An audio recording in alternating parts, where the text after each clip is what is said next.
always were a dreamer as a child. Every night I watch the stars hoping for a sign. Correr os 70 quilômetros da Ultrafjord foi muito mais que uma corrida de montanha. Foi uma grande experiência de vida, um exercício de autoconhecimento físico e mental. A prova de que devemos viver os sonhos que temos dentro de nós. Assim, a vida, os sonhos e a corrida fazem todo sentido para mim. Foram 10 horas e 33 minutos de prova, ininterruptas, num lugar magnífico, inóspito, congelante, com ventos dolorosos, subidas e descidas íngremes, muita lama, rios e riachos gelados e sem pontes.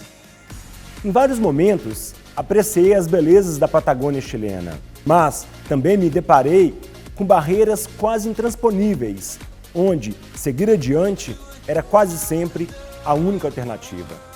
Afinal, os únicos pontos de fácil acesso eram o ponto de partida e de chegada. 2 dias antes da prova, chegamos a Puerto Natales, uma charmosa e fria cidade situada a 150 quilômetros do local de largada. Não consegui chegar a tempo do congresso técnico, mas fui buscar o meu kit de atleta no charmoso Espaço Nandu. Lá, soube que a Mãe Natureza determinou alterações em boa parte do trajeto, mudando inclusive o horário da largada, de 8h30 para as 10 horas, por conta do clima hostil que pairava na região. Tudo isso aumentou o dramatismo da prova. Apesar da frustração de não passarmos mais pelos fiordes, respeitamos a decisão. Afinal, na Patagônia é assim, se a previsão de tempo é ruim, nem se arrisca. Bem, diante das mudanças de rota, procurei me tranquilizar. Afinal, eu precisava descansar e já estava preparado para um desafio ultra, em qualquer sentido. Conversando com o campeão dos 100 km em 2015 e vice-campeão em 2016, Fernando Nazário, aprendi que na Patagônia é necessário mudar a estratégia a todo tempo e vence os desafios aquele que se adapta mais rapidamente às novas alternativas. Fantástico! Tudo a ver com as nossas vidas. Dia da prova, o tão esperado 15 de abril de 2016. Com 70 quilômetros à frente, partimos exatamente às 10 horas da manhã, diante de um frio suportável, de 12 graus, mas com ventos intermitentes e um sol que não aquecia. Eu estava muito sereno e fui um dos últimos a partir.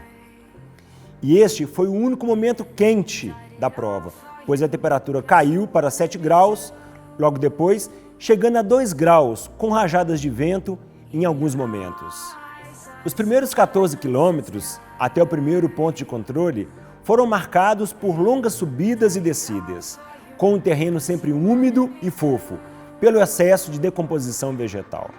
Mas o que viria adiante era bem mais extremo. Como falei, a temperatura caiu e as dormências nos dedos e nariz me acompanharam até o fim da prova. Ganhei vários pequenos arranhões nas pernas por causa dos galhos secos e rígidos. E para completar, ainda sangrei a cabeça quando esbarrei num galho de árvore. Nos próximos 8 quilômetros, ou seja, até o quilômetro 22, tudo mudou. Subidas tão íngremes que nos obrigavam a apoiar as mãos no chão. A temperatura e os ventos só avançavam. Houve um momento em que levei 24 minutos para percorrer apenas 1 quilômetro. Inacreditável aquela subida. Nunca fiz aquilo. 2 horas e 30 de prova. Foi os 20 quilômetros mais difícil para mim até agora, na minha vida. Tá frio, tá ventando muito, tá nevando, não sei se vocês percebem. Conclusão: 2 horas e meia para percorrer apenas 22 quilômetros. O corpo já demonstrava desgastes e a cabeça fazia conta do que ainda tinha pela frente. Logo adiante, entrei num bosque encantador, mas ele era ainda mais frio e úmido. Quando consegui retomar a corrida, senti princípios de câimbras, fruto da longa subida. Fiquei um pouco apreensivo, pois já não sentia cãibras há 5 meses. E além disso, precisava retomar a corrida para evitar o resfriamento excessivo do corpo. Felizmente, cheguei num novo PC, onde eu me alimentei bem e brevemente, e recuperei a energia tão necessária. Logo adiante, ainda nesse bosque, levei o maior dos tombos e rolei alguns metros fora da trilha, depois de prender o pé numa raiz de árvore. Bati o ombro e o peito fortemente numa pedra, além de cortar o joelho e a coxa. Somente dias depois, já no Brasil, descobri que fraturei um pequeno osso do peito. Eu estava próximo do quilômetro 24, 1.300 metros de elevação e 3 horas e 20 de prova. Nesta fase, eu já precisava reforçar para mim que a dúvida mata mais sonhos que o fracasso e que a força e a persistência que me fizeram chegar até ali me conduziriam até o fim. Talvez não esteja com o rosto tão limpo. Rolei no espinhadeiro, coisa que eu nunca tinha feito numa prova. Doeu o ombro, acho que é o joelho. Bati o rosto, dolorido um pouco. Fiquei também um pouco meus 11, mas já recuperei. O trecho está duro. É só subida, subida, subida. Desde quando eu larguei, tivemos algumas descidas. O resto, subida, subida e frio. A mão tá dolorida, de frio. O dedão dormente o tempo todo do pé. Mas a cabeça tá firme. Vai que vai. Eu vim aqui para isso. Eu vou até a chegada. Fazer menos com o meu melhor é sacrificar um dom que Deus me deu de lutar sempre em tudo. Minha vida é uma batalha de conquistas e essa vai ser mais uma. Prova dura, fria, a maior de todas até agora. Mas vai que vai. Eu vou chegar lá. Eu vou chegar lá. É isso aí. Essa é pra você, Ian! Meu grande amigo! Então, entrei numa vegetação diferente e ainda mais fria, até atingir um dos pontos mais altos da prova. Lá encontrei um novo PC, em um lugar descampado. Já estava na prova há 4 horas e apenas 26 quilômetros percorridos. Obviamente, eu estava bastante cansado e com muito frio. Os ventos e a neve nem eram mais evitados, pois o meu rosto já estava dormente. A paisagem era linda, mas também assustadora, pois eu sabia que a partir dali o percurso seria congelante, mais técnico, com pedras grandes e soltas e inclinações laterais por longo tempo. Sabia também que o trecho não permitia paradas, pois poderia resfriar bruscamente o corpo. E assim encarei mais este novo desafio durante os próximos 10 quilômetros. Ainda neste trecho, aos 30 quilômetros e quase 5 horas de prova, certamente no trecho mais complexo, me lembrei dos meus pais. Foi um momento emocionante, pois eu estava mais sensível, porém sempre atento para manter a corrida constante. Os meus pais, queridos pais, que me fizeram guerreiro durante toda a vida. Obrigado pelo exemplo que vocês foram. Não tá fácil, mas eu tô feliz. Isso aqui não é fácil, mas eu tô feliz. Obrigado, pai e mãe, por ensinarem tantas coisas. Eu vou vencer. Eu sei. Olha isso. Olha isso.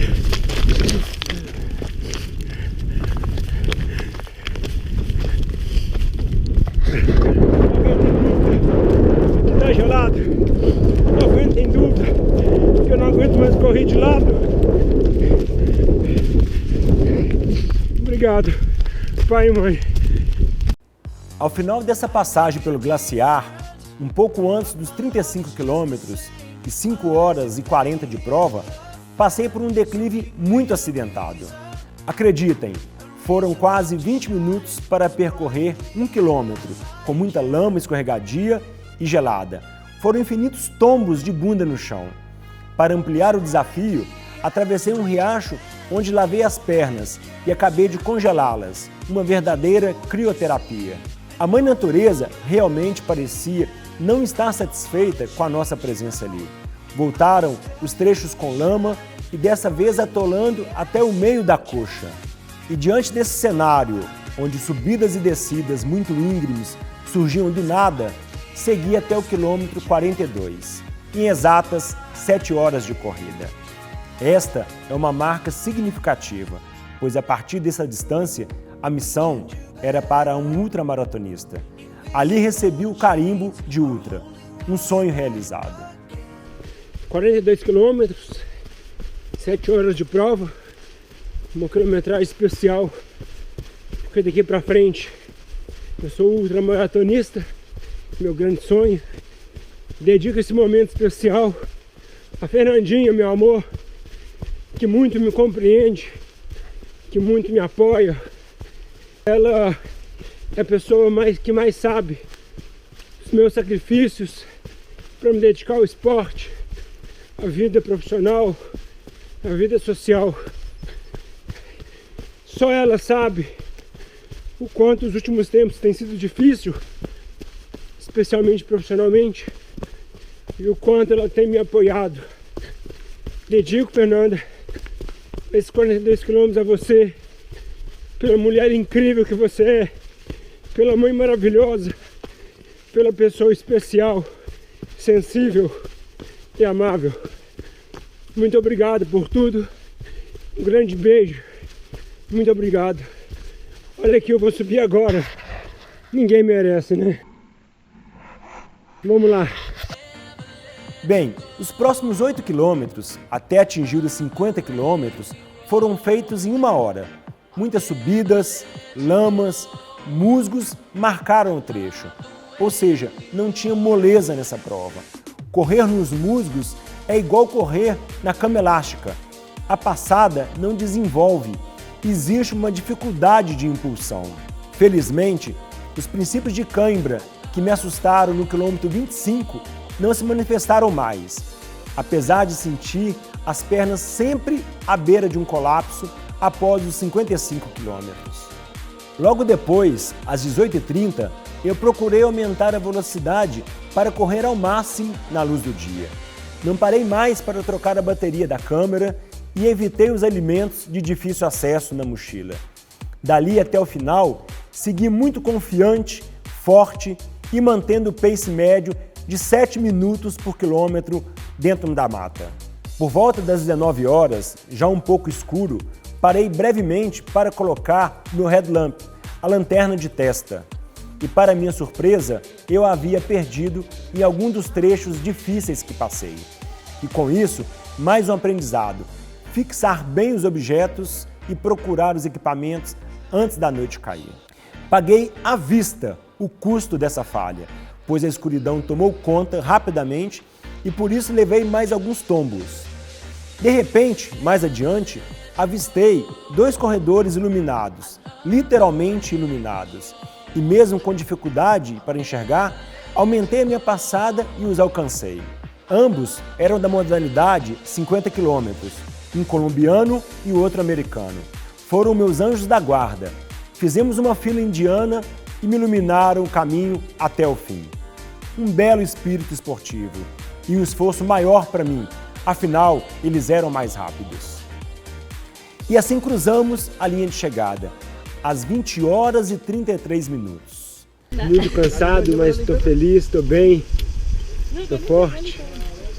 Curti a prova, caí, machuquei, mas não estou sentindo dor, não estou machucado, muito lúcido, isso que importa. 10 horas e meia de atividade extrema e constante.